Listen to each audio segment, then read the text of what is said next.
السلام علیکم دوستو، میں اس وقت انتہائی افسوسناک اور تشویشناک صورتحال پر بات کر رہا ہوں۔ راولپنڈی، اسلام آباد اور گرد و نواح کے کئی علاقے اس وقت پانی میں گھر چکے ہیں۔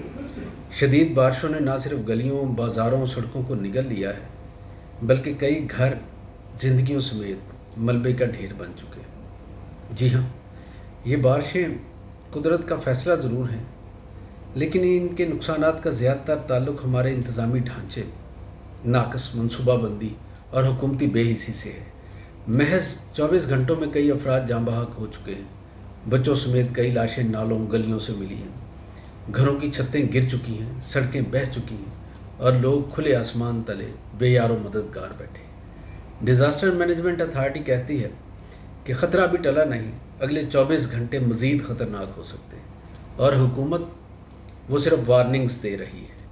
ایک دو وزراء نے دورہ کیا، کچھ کیمرے چلے اور پھر وی آئی پی قافلے چلے گئے۔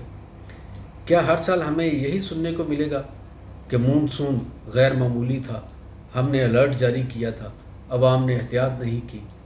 نہیں جناب، اصل سوال یہ ہے کہ نالے سال بھر صاف کیوں نہیں کیے جاتے؟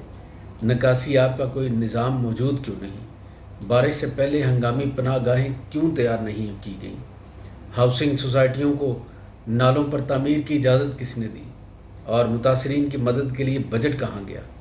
یہ سیلاب صرف پانی کا نہیں، یہ بد انتظامی کا، لاپرواہی کا اور ترجیحات کے دیوالیہ پن کا سیلاب ہے۔ غریب کا گھر پانی میں ڈوبے تو صرف گنتی میں آئے، مگر جب کسی وی آئی پی کا لان خراب ہو تو ہیلی کاپٹر حرکت میں آئے۔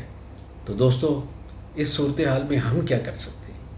آگے بڑھیں، مقامی طور پر مدد کریں، متاثرین کے لیے کھانے، کپڑے، شیلٹر کا بندوبست کریں، حکام کو سوالات کے کٹہرے میں لائیں، سوشل میڈیا پر آواز اٹھائیں، اور اس سے بڑھ کر ووٹ ایسے لوگوں کو دیں جو صرف وعدے نہیں، کام کریں۔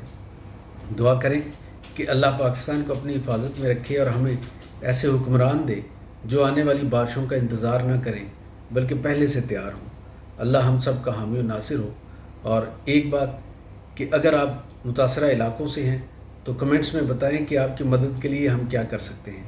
ویڈیو کو شیئر کریں تاکہ آواز ہر شخص تک پہنچے جو ذمہ دار ہے۔ اللہ آپ کا حامی و ناصر ہو۔